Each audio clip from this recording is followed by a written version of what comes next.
तिहुवणतिलयं देवं वन्दिता तिहुवणीन्दुपरिपूज्यं पूच्छम् अणुपेहाओ भव्यजनानन्दजननी। अथाश्रवानुप्रेक्षा। अब आश्रवानुप्रेक्षा है।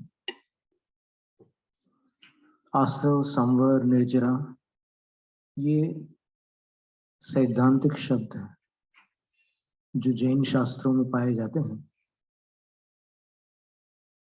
आश्रव का अर्थ होता है अंदर की ओर बहना।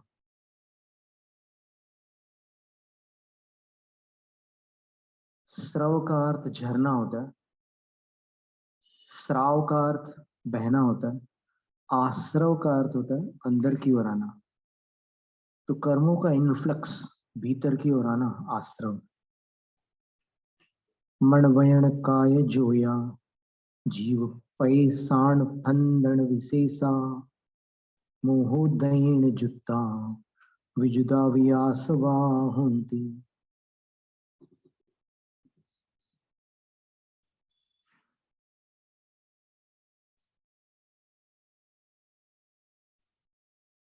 जीव के प्रदेशों का स्पंदन विशेष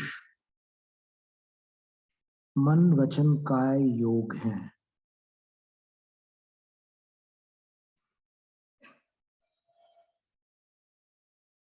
और मोहोदयन जुत्ता विजुदावी है। वो योग मोह के उदय से युक्त भी हो सकते हैं और वियुक्त भी हो सकते हैं, रहित भी हो सकते हैं।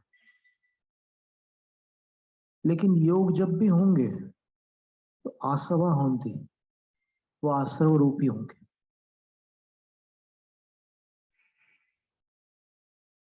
कहने का तात्पर्य हुआ कि योग आत्म प्रदेशों की वो क्षमता है, एक प्रयत्न, एक उद्यम है,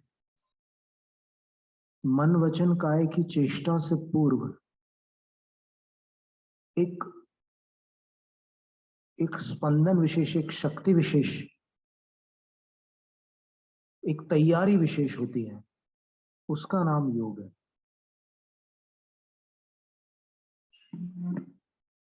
और ये योग एक काल में एक योग होता है।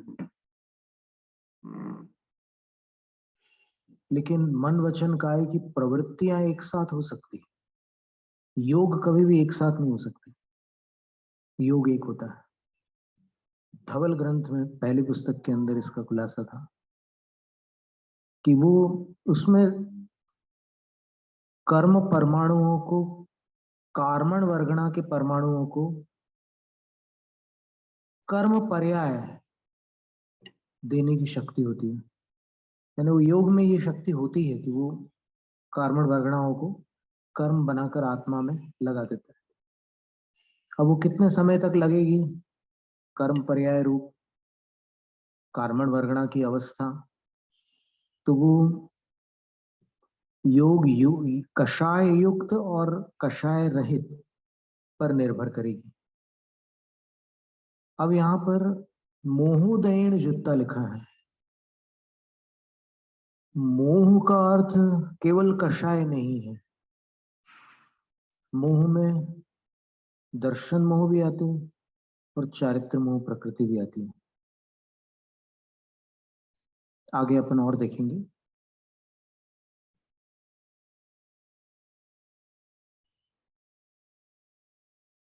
तो जीव प्रदेशों का जो स्पंदन विशेष है वह मन वचन काय संबंधी योग है। वह मोहोदय से युक्त भी होता है और मोहोदय से रहित भी होता है। दशम गुण स्थान तक सकषाय होता है, सांप्रायिक आश्रय होता है, और उससे ऊपर ईर्यापद।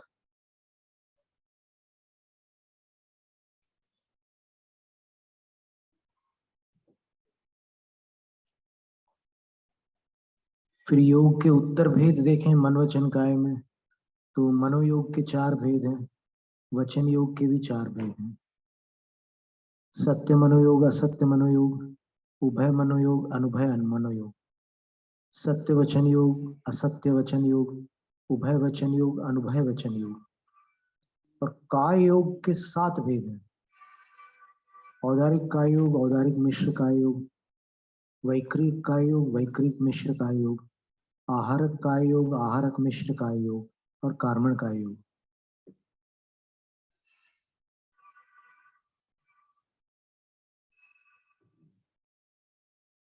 तो लोक प्रमाण आत्मा के प्रदेश होते हैं। जितने प्रदेश 3 लोक में होते हैं उतने ही प्रदेश एक जीव में होते हैं, और उतने ही प्रदेश धर्म द्रव्य और अधर्म द्रव्य में भी होते हैं। असंख्येया प्रदेशा, असंख्येया प्रदेशा धर्माधर्मैक जीवाना, धर्म द्रव्य अधर्म द्रव्य और एक जीव के लोक तुल्य प्रदेश होते हैं। प्रदेश क्षेत्र का सर्व जगन्य खंड होता है। सबसे छोटा जो क्षेत्र होता है उसको प्रदेश कहते हैं। उसमें एक परमाणु समा सकता है, और अवगाहन शक्ति से अन्य परमाणुओं को भी अवगाहन दे सकता है। लेकिन एक परमाणु जितना स्थान घेरता है, यहाँ पर परमाणु वो रसायन शास्त्र वाला परमाणु नहीं है। यहाँ पर जैन सिद्धांत में परमाणु शब्द का अर्थ पुद्गल का सबसे सूक्ष्म खंड, यानी जो मूल स्वतंत्र पुद्गल द्रव्य है वो परमाणु है। फिर दूसरे पुद्गलों से मिलकर स्कंद बनना अलग बात। तो विज्ञान में जो एटम और मॉलिक्यूल है वो अलग चीज है। वहां पर तो एटम्स में भी न्यूट्रॉन्स, प्रोटॉन्स और अन्य भी बहुत सारे पार्टिकल्स होते हैं, इलेक्ट्रॉन्स वगैरह। तो यहाँ पर तो अविभागी को परमाणु कहा है, जिसमें और कोई विभाग शक्य नहीं है। ऐसे पुद्गल के अंतिम खंड को, यानी एक अकेले पुद्गल को परमाणु कहते हैं। मोह विभाग वसादो जी परिणामा हवंति जीवस ते आसवा मुनिजसु मिच्छताई अनेय विहा। मोह के विपाक वश से, यानी मोह के उदय के प्रभाव से, मोह के फलस्वरूप जी जीवस्य परिणामा हवंती, जो जीव के परिणाम होते हैं, ते आसवा मुनिजसु, उनको आश्रव जानो। हे भव्य जीव, तुम उनको आश्रव जानो। और उनके भेद कौन से हैं? मिच्छताई अणेय विहा, मिथ्यात्वादिक अनेक भेद है उसके। तो यहाँ पर मिथ्यात्व 5, अविरति 12, कषाय 25, योग 15 ऐसे भेद दिए। तो कितने हुए? 57, 5 और 12 19 और 25, 25 और 15 40, 40 और 19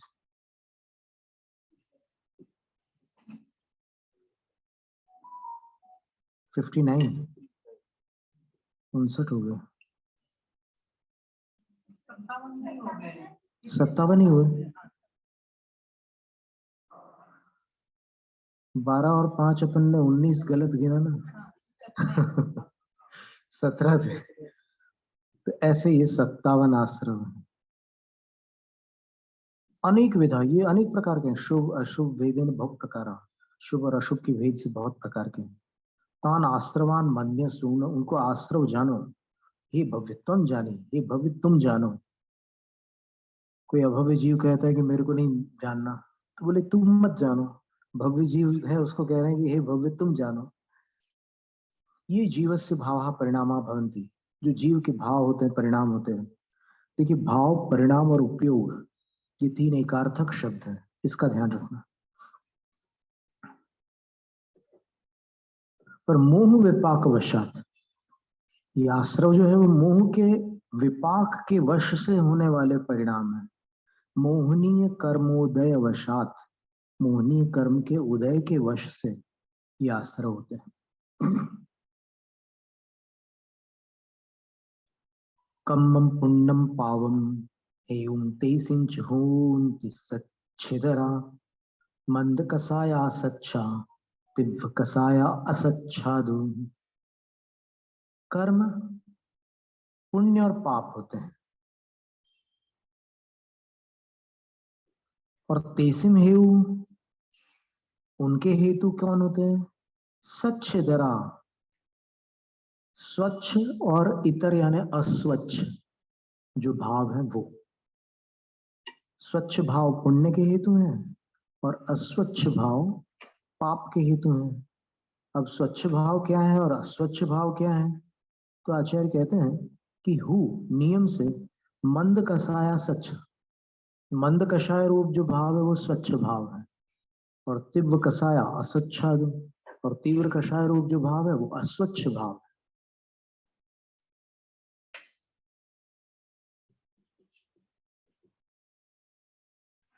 अब प्रश्न आएगा कि पहले तो आपने मोह कहा था, अब सिर्फ कषाय क्यों कह रहे हो?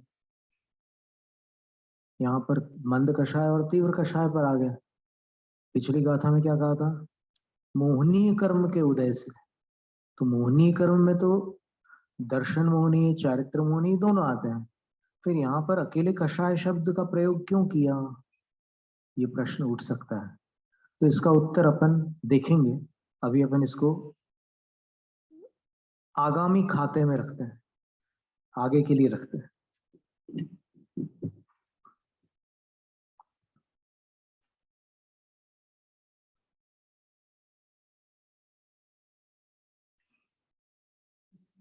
अथ मंद कषायाणाम दृष्टांतम दर्शयति। अब मंद कषाय के कुछ दृष्टांत दर्शाते हैं। सवत्थ विपियवयणम दुग्वयणे दुज्जणे विखम करणम सव्वेसिम गुणगहणम मंद कषायाण दिक्षंता। मंद कषायाणाम दृष्टांता, मंद कषाय के ये दृष्टांत है। कौन से दृष्टांत है? बोले सवत्थ प्रिय प्रिय वर्णम, सबके साथ सबके प्रति प्रिय वचन बोलना। दुर्जने दुर्वैणी भी, दुर्जन के मुंह से निकले हुए दुर्वचन को सुनकर भी खम करणम, क्षमा करना। कौवे से कोयल की आवाज कैसे अपेक्षित की जा सकती है? तो दुर्जन के दुर्वचन सुनकर क्षमा कर दे। सव्वे से गुण ग्रहणम, सबके गुणों को ग्रहण करना। सज्जन दुर्जन दोनों के हैं। सव्व का अर्थ क्या है? दोनों श्रेणी के जीवों के गुणों को ग्रहण करना। दुर्जनों में भी गुण हो सकते हैं ना।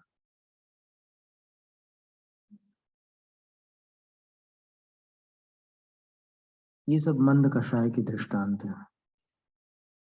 अब तीव्र कषाय की दृष्टांत देखिएगा। अपपसंसरण करणम पूज्येषु विदोष ग्रहण शीलत्तम वीरधरणं च स्वीरम तीव्र कषायाण लिंगाणी। अपनी प्रशंसा करना, दोष ग्रहण करने का स्वभाव रखना। शीलत्व का अर्थ होता है स्वभाव।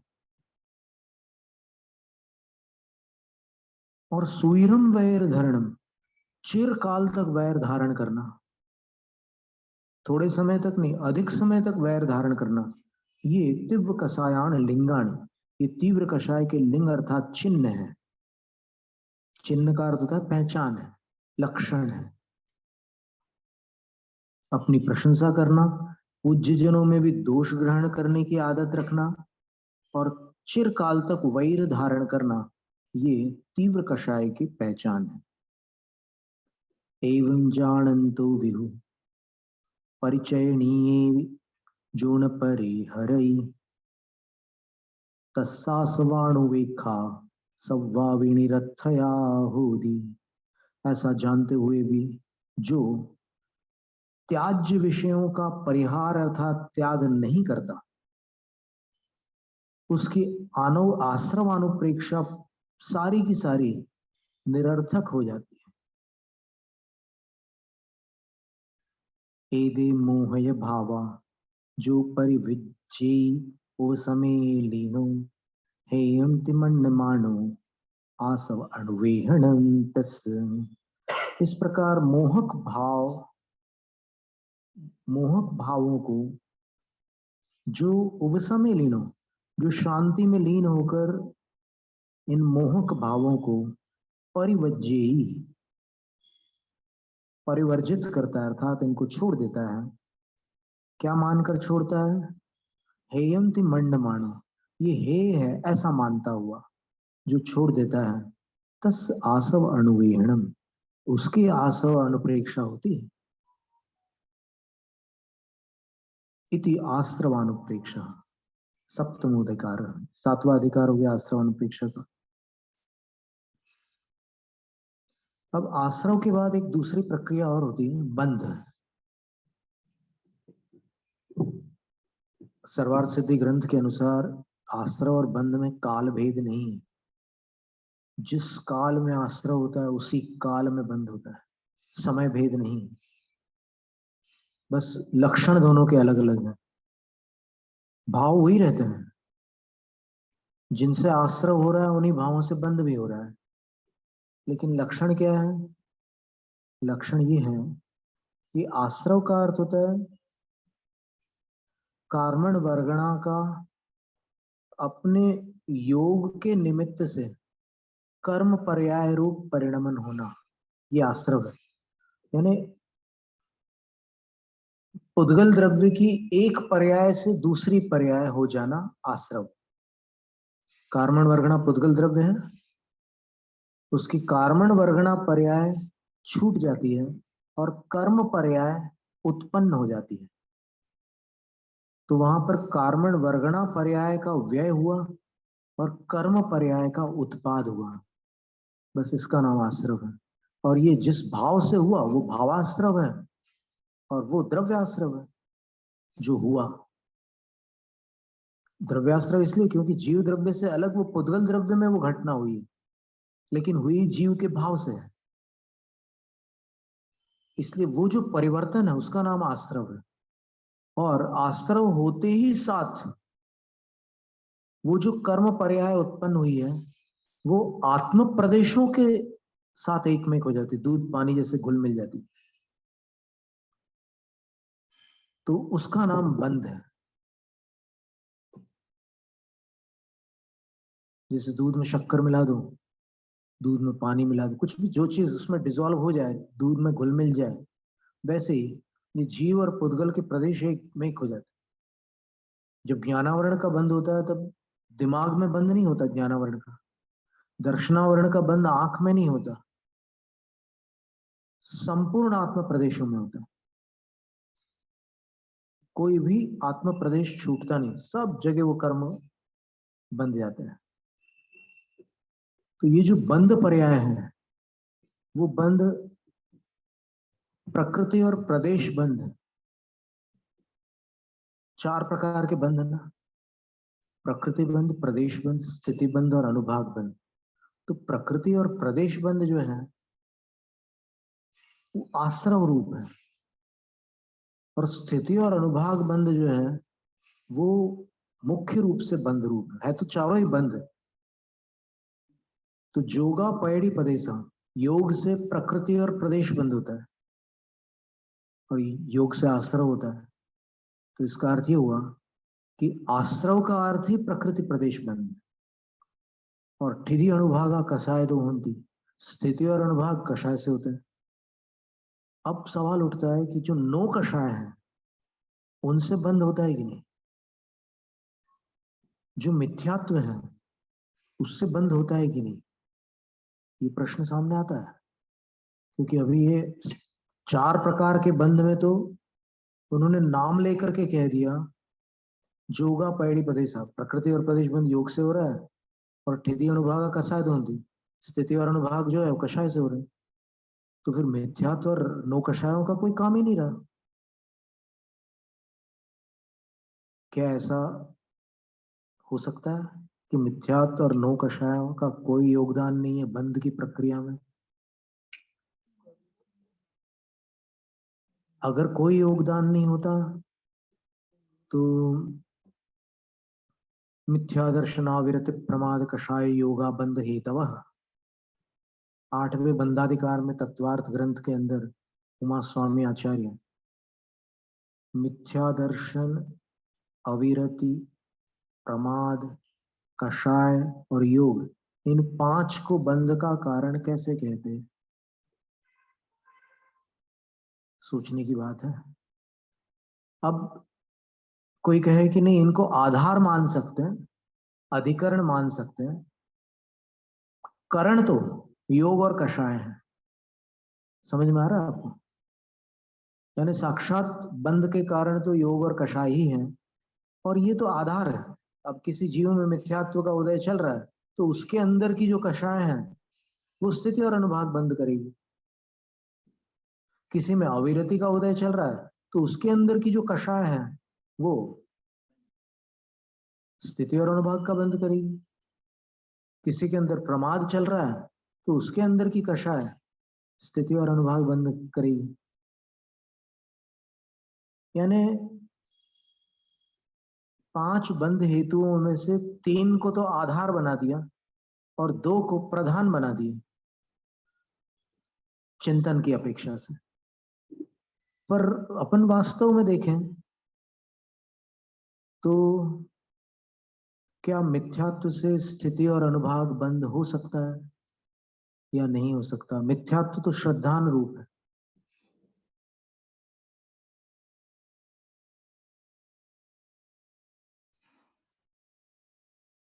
और ये गाथा भी अपने सामने ठिधि अनुभागा कसाय तो होती, स्थिति और अनुभाग बंद कषाय से होते, तो फिर क्या माना जाए?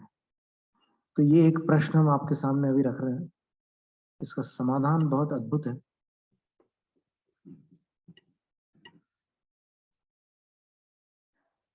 मूलाचार ग्रंथ में, पंचास्तिकाय ग्रंथ में अपन खोज करेंगे तो फिर समाधान अच्छी तरह मिल जाएगा। यद्यपि ये समाधान बहुत दुर्लभ है, बहुत कम लोगों के पास होगा, लेकिन है जरूर वो समाधान, आगम में है। उधर ध्यान कम लोगों का जाता है तो अपन उधर ध्यान देंगे। अभी बंद का अधिकार आने वाला है तत्वार्थ में, 7वें के बाद में 8वां आएगा बंद अधिकार, तो वहां पर अपन चर्चा करेंगे कभी।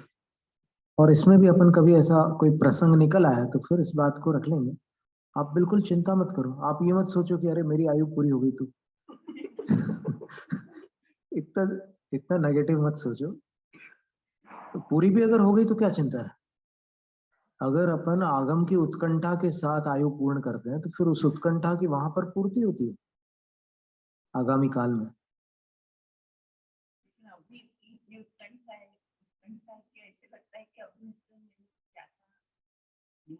अच्छा, ऐसा है क्या?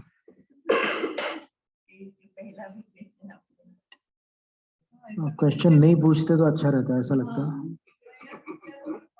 पूछ लिया तो दिमाग में वो पिंच करता रहेगा।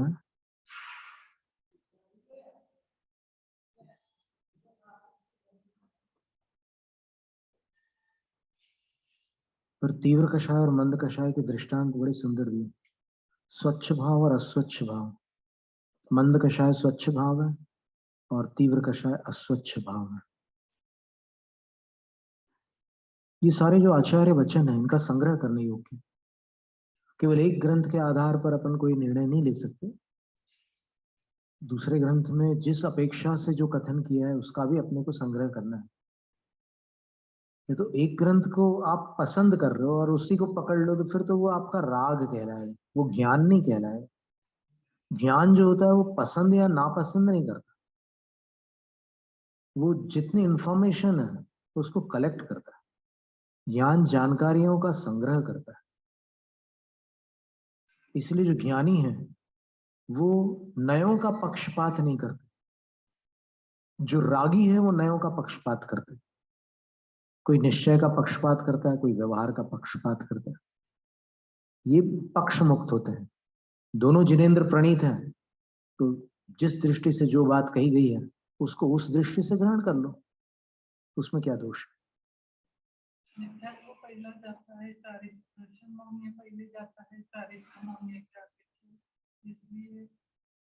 नहीं, जाने की बात नहीं है। वैसे जाने की अगर आप बात करो तो पहले अनंतानुबंधी कषाय जाती है, फिर बाद में मिथ्यात्व जाता है। क्षयिक सम्यक दर्शन की प्रक्रिया में पहले 4 अनंतानुबंधी कषाय का क्षय होता है, विसंयोजना होती है, अनंतानुबंधी कषाय को अन्य कषाय रूप कर देते हैं और वो कभी प्रत्यावर्तित नहीं होती वो प्रक्रिया, क्योंकि उसके बाद वो दर्शन मोह का पूर्ण नाश कर देते हैं।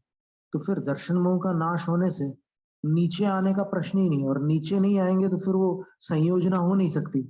जो कषाय विसंयोजित हो गई है वो वापस आकर के उदय को प्राप्त हो ही नहीं सकती, इसलिए वो हमेशा के लिए साफ हो जाती है अनंतानुबंधी पहले, और उसके बाद सम्यक मिथ्यात्व को सम्यक मिथ्यात्व में, सम्यक मिथ्यात्व को सम्यक प्रकृति में, और सम्यक प्रकृति को अंतर मुहूर्त में निर्मूल नष्ट करके क्षयिक सम्यक दर्शन की उत्पत्ति होती है।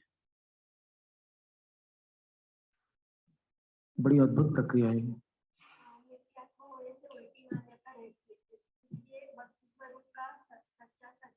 ऐसा जरूरी नहीं है, मिथ्यात्व होने से जीवो विपरीत दंशन होती, उसकी श्रद्धा विपरीत होती है, पर उसका ज्ञान हो सकता है 11 अंगों का ज्ञान हो उसके पास, और 11 अंग 10 पूर्वों तक का ज्ञान भी हो सकता है।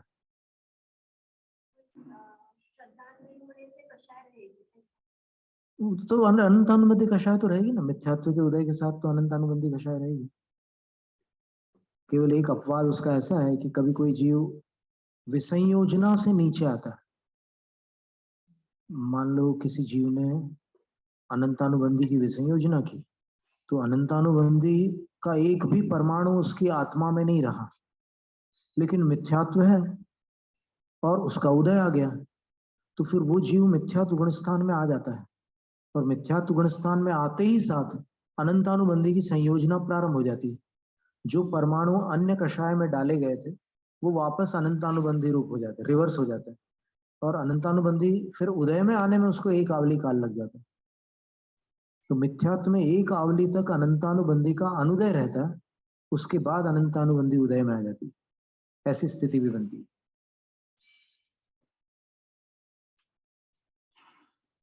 तो इस तरह की आश्रवानुपेक्षा आज यहाँ पर पूर्ण होती है, और बंद का वो जो रहस्य है वो हम देखते हैं। आपको अगर जल्दी चाहिए हो तो फिर हम उस बारे में कुछ प्रयास करेंगे। अब अपन कायवत स्तर करके तत्वार्थ प्रारंभ करेंगे।